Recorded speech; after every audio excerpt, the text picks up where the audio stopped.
The time is 9:28 a.m. August 10th, 2025.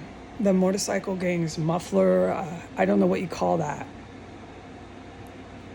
Muffler car show.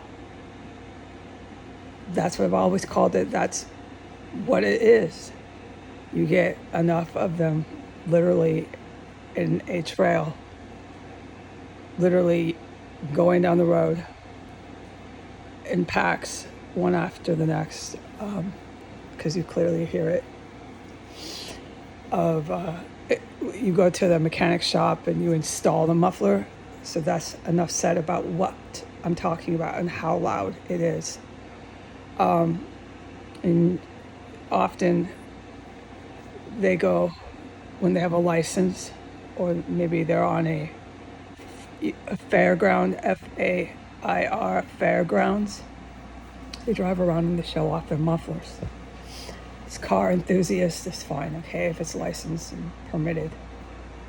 And it's an event, people are looking at the mufflers, listening to the mufflers, talking about their cars, getting together. This is fine, okay? But when it's on a street like this, and this is just a whole fucking, excuse my language. So the muffler car show and the motorcycle gangs have been what I would call it in my terms, on the parade for 72 hours. I was surprised I had not heard any. I woke up at 8 a.m. I just haven't heard any, and you acutely take notice in this city when you do not hear a parade of mufflers. It has become part of the I don't remember a word. They drive past this terrace compound on purpose and they rip it. You know the term of speech, rip your engine, especially the motorcycle gangs. When they're at the corner, they rev and rip their engines. Often they burn rubber. These are terms of speech. And with the screeching tires on S and 15th intersection, one after the next, you think to do something like that, you're unique. You've made a big show of yourself. You've made a big spectacle of yourself. You would think that everyone's going to remember you. Of course, look what I did in my car. But it's not quite the case, because then, oh, I'm not kidding, I'll never forget this. Within a matter of seconds, 30 seconds, 60 seconds, to 120 seconds to 4 minutes after that one did this ripping and burning and rubbing, there's another one that does it right behind it. And this goes in waves down the road, on an average, because it's persistent and it's consistent in a 24-hour time cycle. So you can average it at that point. You can average anything, but you can certainly average this. When you average it out, it's about every 10 minutes, because you do have to include the hours of 3 a.m. to about 5 a.m. where there's only like one muffler, maybe two. That's it. But it's within 24 hours. So it's been really horrible to endure that while I've been trapped in this terror cell, being just critically, brutally poisoned. A good 70% of the time that I'm out there, gushing and gushing and gushing out diarrhea after being brutally poisoned.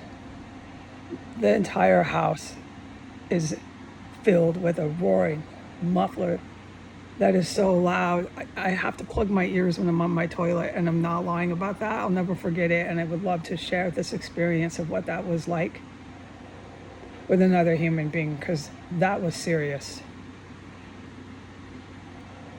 The mufflers were so loud as my body was gushing out gas and poison that I literally plugged my ears through that kind of pain and terror of being poisoned because the mufflers were so loud outside, just revving and burning their engines, while this house was being engulfed with chemical weapons, poisonous gas. So I lived through it. I don't die from the gas. I'm not even concerned about that anymore. And these are the things I remember. This morning I raced again, just being wickedly, brutally poisoned 2 separate times. It was serious. The pain is like 3 and 4. When it's 3 and 4, you're just crying out loud and you're just running. And I've described it enough to make the point of what happens with this gas. There's more you could describe, and I would like to do that at some point in my life. Last night I went to bed, I laid down, and there was all this gas that erupted. It was brutal. I went for 10 minutes. I thought I'm gonna have to get up and race. But by the grace of God, it stopped after 10 minutes. And I went to sleep, but the pain from that gas was, again, 3 and 4. This gas is incredibly toxic, and it causes such incredible pain to your body that it does need to be described and documented, but it's not the time to do that right now. It is not the time. A terrorist, I don't know if it was a domestic or a foreign terrorist, entered in to the cubbyhole. One of them, I presume, from the basement, and they opened up the blinds facing the porch. So I cannot film and I cannot take pictures, and this is the best I can describe this. There's a window on the first floor in the living room, and it faces the stairs and the porch. There's nothing else the terrorists did, but it's the same action as the time that I witnessed them come in, when no one had come in the front door, okay? No one. I was aware of that yesterday, but I can't talk about anything I did, but the stuff and things I was doing, I would have been aware if someone came in. This is all I'm allowed to say. And I know no one came in. So the only thing that had been done downstairs, any trace of a human, was the blind. The window shade had been opened wide open from being closed. Sealed shut, closed. I did that. I shut them all. So it had been wide open since yesterday. They came in yesterday. They crawled in one of the holes they've carved out with their multiple construction men, which I said I'm a witness to some of those holes being built. Okay. And they opened that shade to the porch and the stairs of this house. And then I don't know what happened after that, okay? I've heard what I've said I've heard in written statement. I can't verbally, in verbal statement today, repeat anything I have witnessed or talk about it. Only thing I'm allowed to say is what I witnessed this morning. Okay, the poisonings, they had crawled in a hole that they had carved out without any question. I know verifiably this happens here. All right, so they came in and they opened that shade. And also when I woke up and I was racing after being poisoned, this is in the 8:00 a.m. hour. I don't know precisely what time. Was within the first hour of walking around in here. and I'm being poisoned. It's just serious.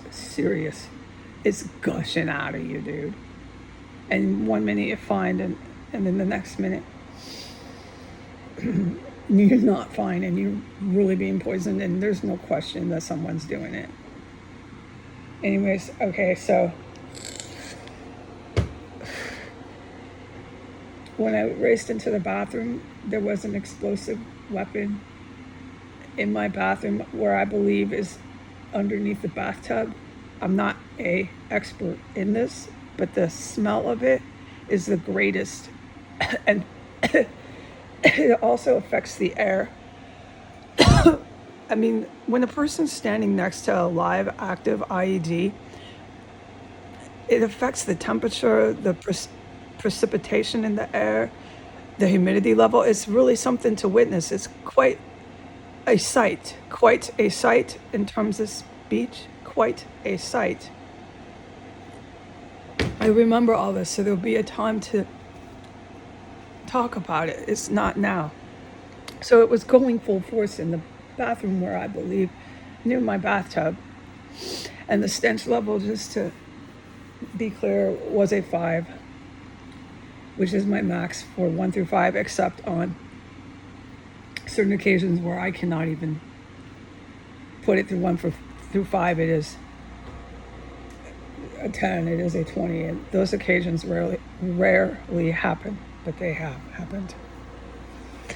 Okay, and as far as the attorney here, who I allege is not a real lawyer, this Mr. Brian Cass, I never, ever heard back from that lawyer.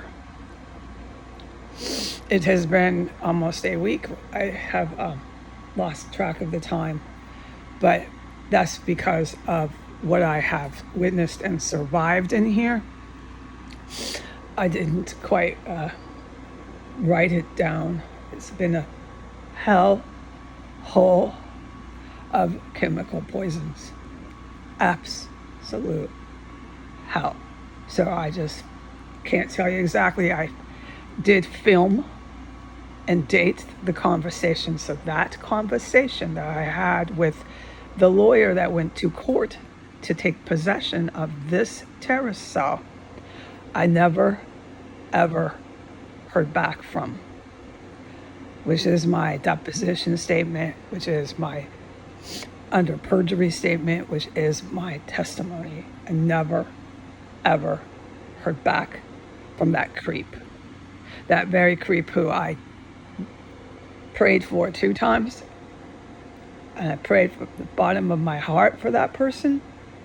And I never prayed for them again. Okay? I need to go. I'm at 13 minutes. There are people you pray for. It's not a syndrome of feeling sympathetic for my captors. It's a syndrome of praying for other people in my country who were my fellow U.S. citizens. What I saw other Americans do broke my heart. Have a good day. Goodbye.